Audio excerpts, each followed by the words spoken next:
Hello, my name is Olivia Cruz and I'll be presenting to you today a speech on why grades are not an accurate representation of a child's ability to learn or their level of intelligence. And as someone who has struggled their whole life in school and how to take tests, as someone who has been diagnosed with severe anxiety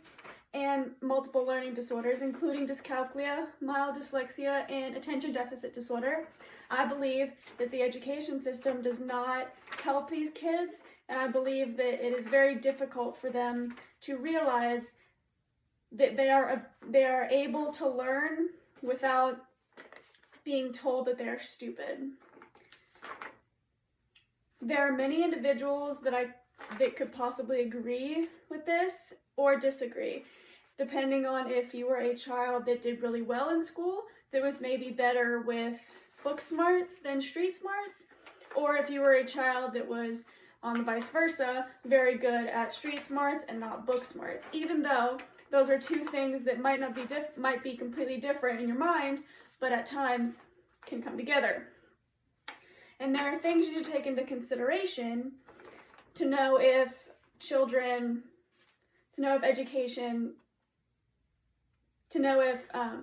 grades are an accurate representation of learning. There are children, the reasons that children could have a hard time in school and that they could not be represented well with grades are if they have, like myself, learning disorders,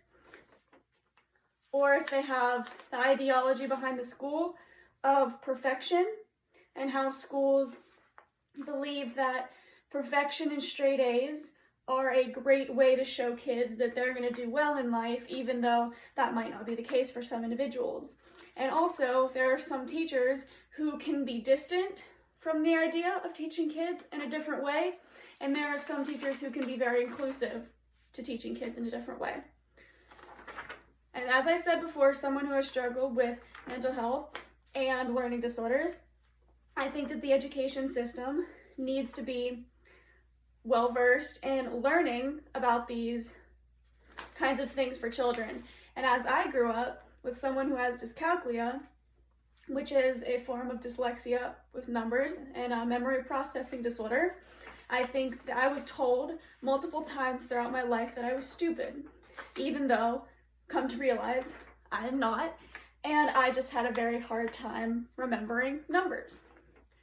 And I think there are parents who disregard this and teachers who also disregard this because they want you to learn in a very strict, very well-performed way that if you don't get an A,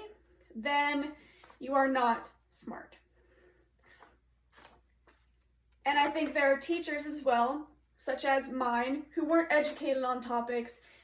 Even though everyone knows about mental illness, there are parents who don't understand these types of learning disorders, especially something like dyscalculia or even dyslexia that you might not realize until later in life.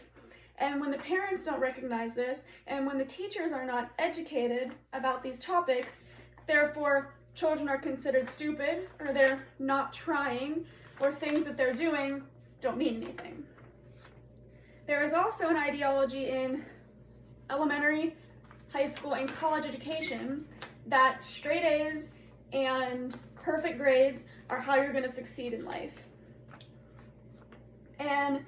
there are grades that come in A, B, C, D, E, and F, and if you consistently get an F in school, parents could possibly tell the child that they're not doing well, they're not trying, and they are not putting any effort into their work, when in actuality they are. And I think that there are also teachers who don't want to teach an adaptive way of learning, maybe through the idea of laziness or the idea of an education system or an institution that doesn't want to change it. Maybe by accommodating these children, we could change the education system and the standard education system to make sure that everyone is included and everyone has their way of learning, so that the grades aren't a representation of how children are deemed smart or stupid.